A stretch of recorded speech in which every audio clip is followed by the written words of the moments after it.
Hello, I'm John Molesky, and this is Wilson Center Now, a production of the Woodrow Wilson International Center for Scholars. My guest today is Robert Litwak. Robert is Senior Vice President and Director of International Security Studies here at the Center. He's also a consultant to the Los Alamos National Laboratory and previously served on the National Security Council staff as Director for Non-proliferation. And Rob has done it again. I was telling him before we began recording, he's written a terrific piece. It's called Tripolar Instability, Nuclear Competition Among the United States, Russia, and China. Great to have you back, Rob. It's always an educational experience to speak with you about these topics. Thank you, John. So let's start with the third party, the third chair in the tripolar world, China's emergence as a nuclear power. Provide our viewers with the background of when China reached that tipping point where they were considered in the same nuclear club as the United States, the then Soviet Union, now Russia. Well, China detonated a nuclear weapon in 1964, but long had what analysts described as a minimum deterrent, which was a small arsenal. And in recent years, the last decade or so, they've been ramping it up. And they're on the cusp of becoming a peer nuclear competitor with the United States, achieving parity in numbers.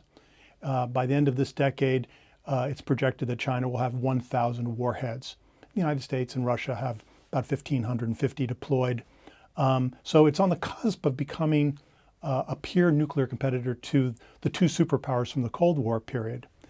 And with that, that's a game changer in terms of the nuclear equation. The world is on the cusp of an uncharted new nuclear age.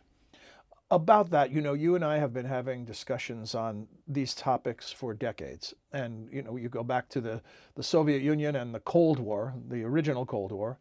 And then we had the post-Cold War era, and then we had unipolarity, and now we're at tripolarity. How is this Cold War different? Because sometimes you can be too loose with those terms and you make too many one-to-one analogies. And this is a different world than that Cold War.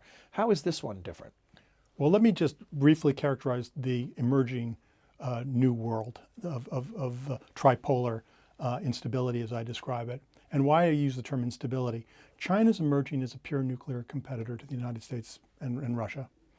And it's doing so in conjunction with a destabilizing confluence of factors.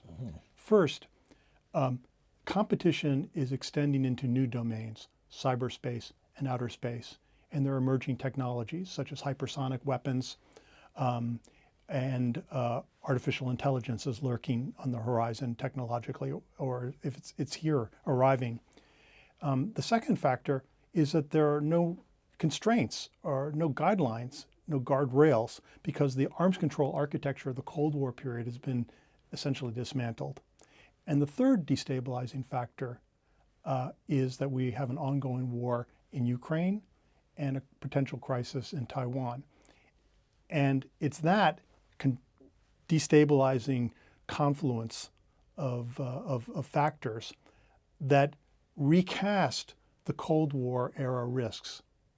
The Cuban Missile Crisis was the landmark event of the Cold War period.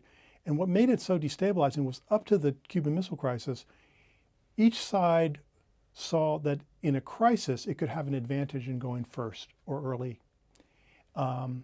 After the Cuban Missile Crisis, both sides deployed what analysts described as secure second strike systems. So you had a stability based on mutual vulnerability, assured retaliation for both parties, and it was an uneasy sense of vulnerability for America, which had been invulnerable. We don't have hostile neighbors. It was a difficult psychological adjustment.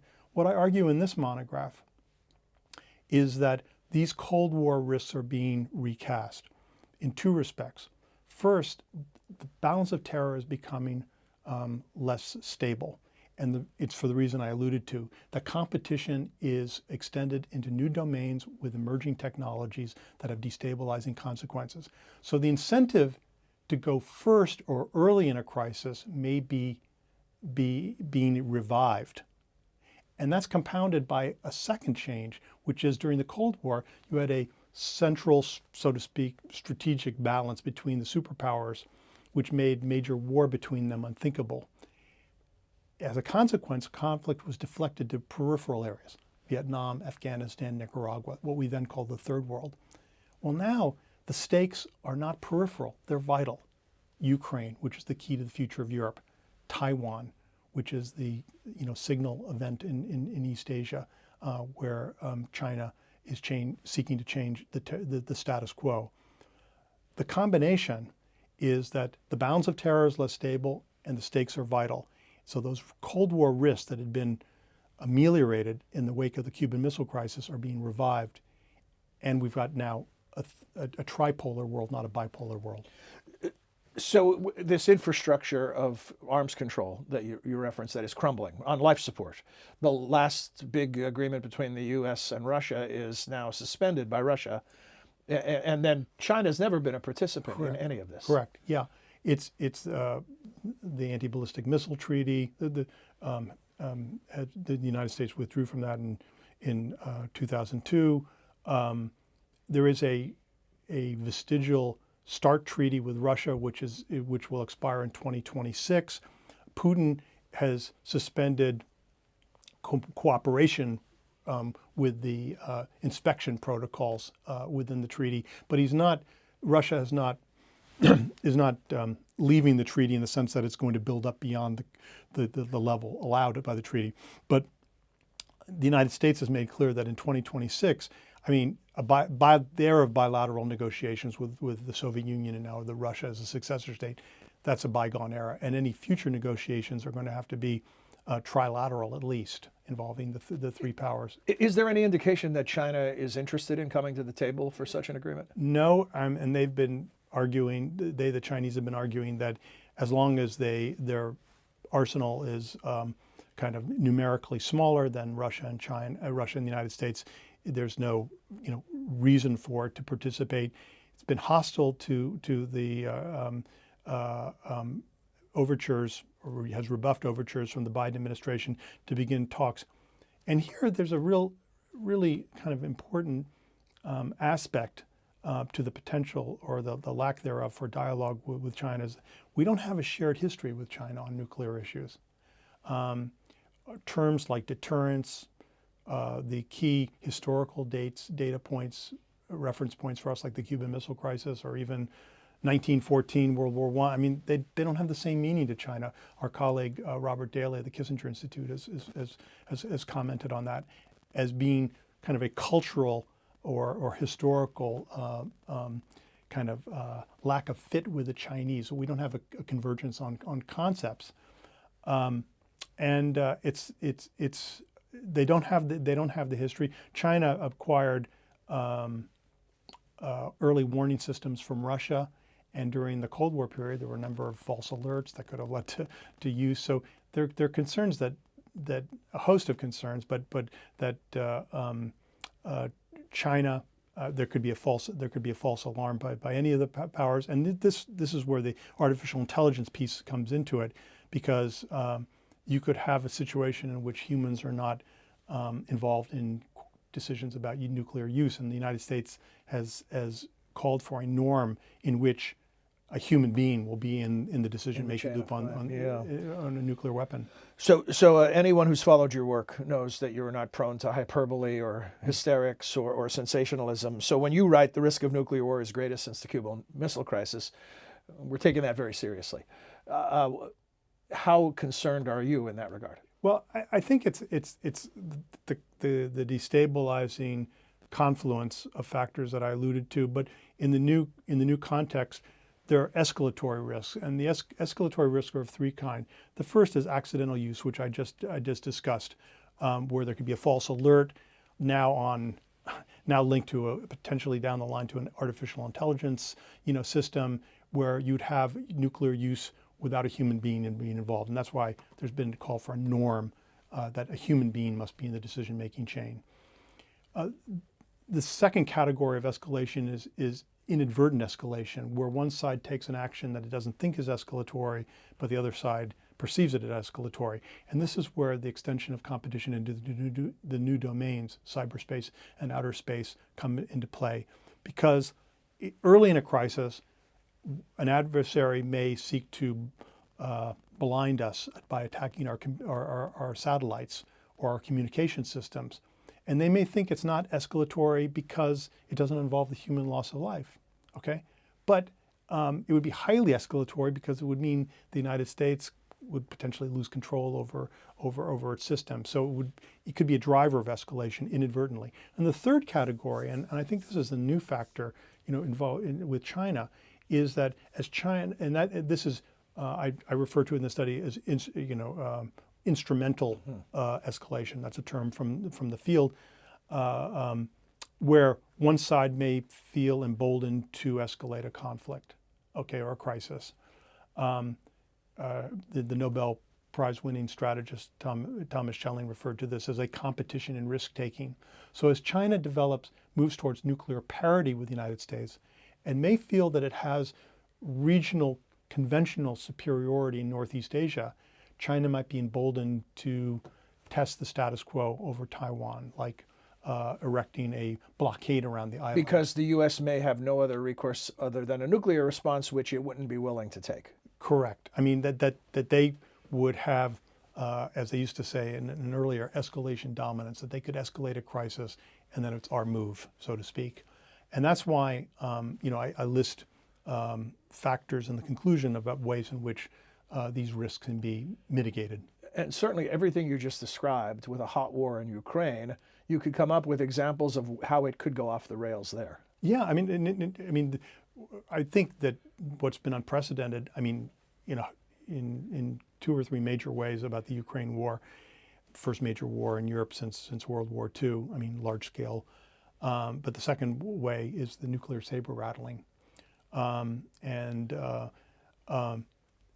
which has to be taken seriously. And there's a contingency that the Biden administration officials have pointed to. The director of CIA, Burns, have noted that a desperate, as they put it, Putin, if he was facing military defeat, might seek to. The doctrine is escalate to de-escalate. That's the doctrine attributed to Russia. They would escalate a crisis in order to try to de-escalate it on their terms. Kind of a nuclear shot across the bow, basically communicating to the West, we're about to lose control over this if you don't control Ukraine and get them to acquiesce to a settlement on terms acceptable to Russia. That's been one contingency in which nuclear use in Ukraine by Russia has been mentioned. And the Biden administration has sought to reinforce deterrence policy. And there are 2 variants of deterrence. The first is the one that's relevant here: deterrence by punishment, saying to Russia, if you use a nuclear weapon of any magnitude, there will be severe consequences. And in the metaphor by National Security Advisor Sullivan, we're not going to allow them to slice the salami. They can't use a small, low yield nuclear weapon and say, any use of and say, it's essentially an extension of a conventional war. Any nuclear use would be a threshold. But there's no definition of what that severe cost would be. They've not laid it out, and there are options that have been mentioned, such as attacking the unit that actually launched the nuclear weapon. Once you get into scenarios where NATO is intervening as NATO, then the escalatory potential rises. And I think one of the points I've made in the study is that we don't have any experience controlling escalation, and it's illusory in a way. That's what makes it so dangerous. So the thrust of policy should be on mitigating the risks of escalation. And you said 2 types of deterrence. So is the other the big one, what we used to call MAD, mutually assured destruction? No, MAD is actually a variant of deterrence by punishment, which is like if you do that, then this. And there was a mutual assured destruction, which MAD, the infelicitous or else a totally appropriate acronym, basically, was a reflection of the stability based on assured retaliation and the vulnerability therein, which, as I said, psychologically, the United States has had difficulty coming to terms with. We don't like being vulnerable. The other variant is deterrence by denial. And deterrence by denial is essentially a range of activities that would discourage the adversary from taking that action because the effort would be rebuffed. So if we harden our satellites and make them less vulnerable to attack, or kind of injecting malicious malware into our systems, if we harden ourselves through deterrence by denial, that could be a way of deflecting an adversary's calculus of risk, like to try something because they know it wouldn't succeed. Another form of deterrence by denial is maintaining the regional conventional balance. That if as we move towards parity with China in the nuclear sphere, if the United States does the necessary to maintain a semblance of a balance of conventional military power in Northeast Asia, naval and air, that could be a deterrent. That China would look at that and say, that's not a soft target. That's a formidable force. Now, it's subject to a calculus of risk taking by the adversary, and that's what Schelling famously referred to as a competition risk taking. We'd have to think of what would be that calculus of risk taking in China, and this is where the vital stakes come into play, because both China, it asserts with reason that it's part of China, but President Biden has increased kind of the U.S. security commitment to Taiwan by saying that the United States would come to Taiwan's defense. So these are vital stakes on both sides. Our colleague, again, our China expert at the Wilson Center, Robert Daly, and I, has a nice formulation on this, which is that we're not going to change China's long-term objectives towards Taiwan, but we can change their calculus this year, and such that they'll say, we're not going to do it this year. No. We're not, okay, by maintaining both forms of deterrence. Before we close, I want to spend more time on your solutions, to the degree that we can talk about something so complex in terms of solution. But what you're talking about is you're not going to make it go away, but you can manage it. And I want to ask you about an X factor in management. Beyond the tripolar three nations. You've done landmark work on rogue nations, some of which have nuclear weapons and some of which may have them sooner rather than later. And then there are allies that have nuclear weapons as well. How do they factor into your thinking about all of this? Well, those are significant nuclear risk. I mean, the United States, with reason, is concerned about hostile states that combine capabilities with hostile intent, and that would be North Korea and Iran. The other nuclear weapon states, India, Pakistan, Israel, are not overtly hostile to the United States, and then the other allied states are, members of NATO. Those are lesser included contingencies, so to speak, that the United States would use the same instruments in dealing with North Korea, punishment and denial, those strategies to address those lesser threats.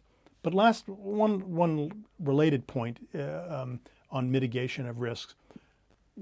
If we're not in an era where there's going to be formal, summit meetings and arms control agreements that all three powers sign up to, and I focus on them because those are the major powers in the international system now. And if we talk about major power conflict, it's those three. The alternative that I point to in the study is going for a creation of norms of behavior that are not subject to a formal agreement, but that the sides will abide to. And I point to two instances. One is on systems to conduct anti-satellite tests, and the Russians have detonated anti-satellite systems near satellites, and they created space junk. There's thousands and thousands of pieces of space junk from Chinese, anti-satellite tests. It's an environmental and space debris problems. There've been science fiction movies about this. Yeah, and they've had to in the International Space Station. Yeah, they have to change orbit to kind of to accommodate that. So we might be able to establish a norm, like not a treaty, but like we're not testing anti-satellite weapons. And then the new one, and that the administration has been with reason pushing, is this issue about how are we going to develop rules of the road on artificial intelligence and alerting systems that are automatic, and the norm that a human being has to be involved in the decision-making chain. It can't be left to a system reading radar and then put into hyperdrive by artificial intelligence or some constructed computer system where there would be automaticity to it. And there's concern about the nature of the Russian and Chinese systems and the extent to which these safeguards are in place. You've introduced some topics or some terminology to us in this discussion, and in the monograph Competition and Risk-Taking we've talked about. Indirectly, you've mentioned the stability-instability paradox. Yeah. Another that you mentioned is arms race stability. Could you define that? And I'm guessing it's not stable currently. Well, the term most often uses, we need to achieve strategic stability. Okay. Strategic stability has two components: arms race stability and crisis stability.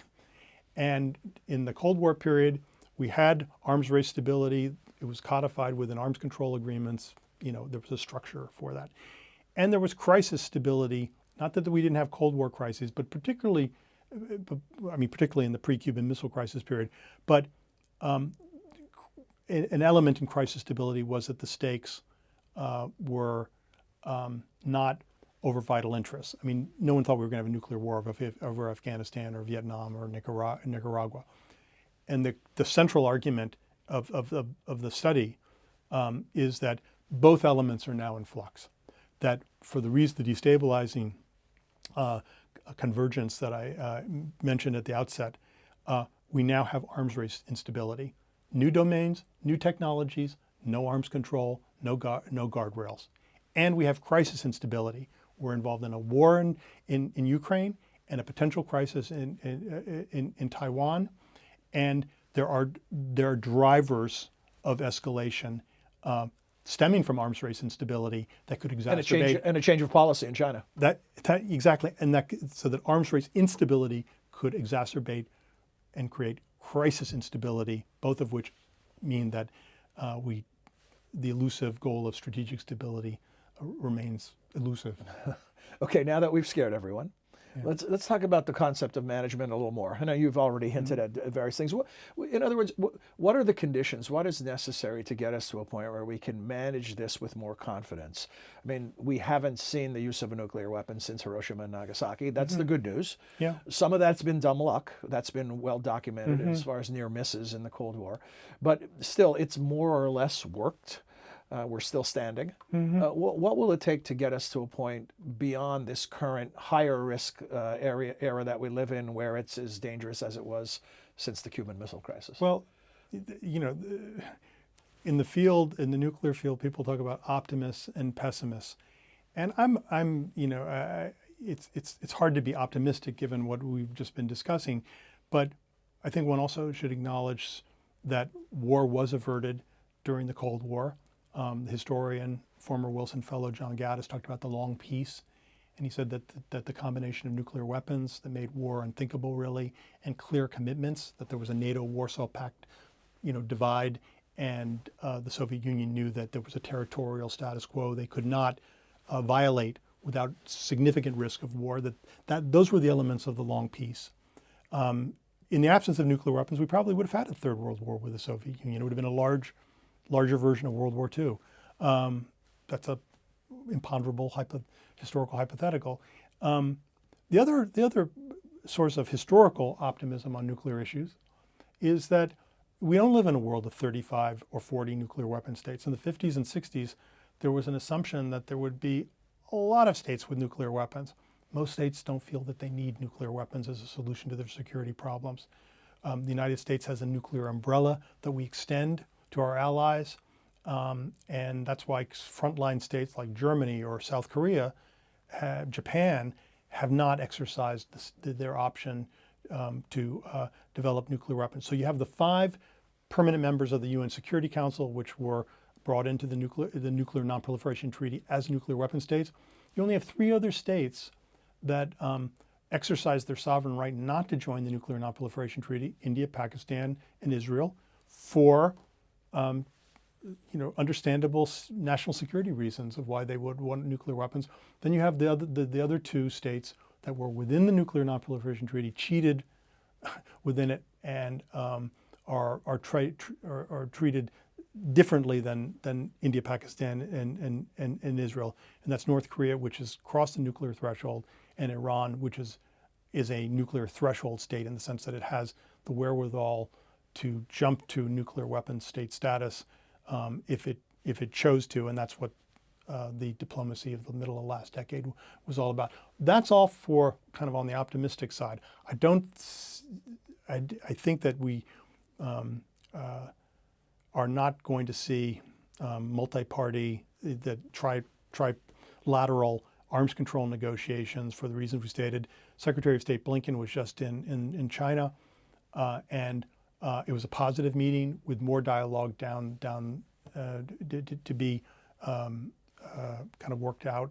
There's a potential meeting between President Biden and President Xi Jinping later this year. But I think that as we go into that, I'll come back to a point I made, and again drawing from our colleague Robert Daly, is that the predicate for strategic stability dialogue with China is not there, because their understanding, the Chinese character, I have it in the study, and again, hat tip to Robert Daly for this, their term for deterrence, it has two characters or two roots, one of which is our understanding of deterrence, and the other of which is closer to what we would call compellence or coercion. And so we're not on the same page of what do we mean by deterrence? Mm-hmm. What does assured retaliation mean? And there's speculation, why did China build up to parity with the United States when it had this minimum deterrence stance for so many years? One explanation, it's opaque, we don't know. One explanation is that Xi Jinping, as part of his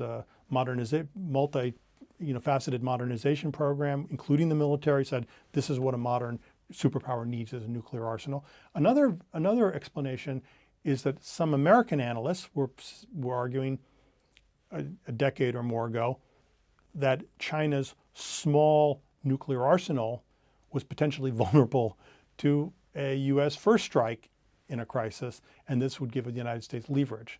I think that people and analysts and officials in Beijing took note and said we're going to build up to having a very large, substantial, force. One of the questions that's out there, a lingering question, is, and the United States has not officially acknowledged that we are vulnerable to the Soviet Union, although it's quite obvious, and even as a weakened state that Russia is now, with an economy the size of Finland, they could put us out of business as a society in 30 minutes. Would we ever confer to China and acknowledge the reality that China has an assured retaliation capacity vis-a-vis the United States? And I should just note, 2/3 of the American deterrent force is out at sea. We are less reliant on land, and sea-based platforms remain in the current era of technology relatively invulnerable. Well, Rob, as I said when we began, it's always educational, and really, it's a pleasure. These are complex issues and could hardly be any more important, and you make them accessible in a way that is so valuable. Thank you for your ongoing work in this area. Well, I describe the Wilson Center's mission as policy hygiene. So this is less of an advocacy study, but it's more of a guide for a reader, written in plain English, as I'm told by my interviewer, that just trying to lay out the landscape and what are the different assumptions that drive different policy prescriptions as a guide. Incredibly valuable and terrific work. And really, I mean, we throw around terms in our world like thought leadership, and they're kind of vague and squishy, but this is an example of what thought leadership looks like, right? I mean, you've done an amazing job of Thank you, John. of describing really complex, and here's the good news, it's available to you free of charge. If you just come to wilsoncenter.org, Rob's monograph is available, and all his past work with just a couple clicks of your mouse or your cursor. So please take advantage of it. You'll feel smarter. Thank you for joining us, Rob Litwak, and thanks to you joining us out there in streaming land. We hope you enjoyed this edition of Wilson Center Now, and that you'll join us again soon. Until then, for all of us at the Center, I'm John Molesky. Thanks for your time and interest.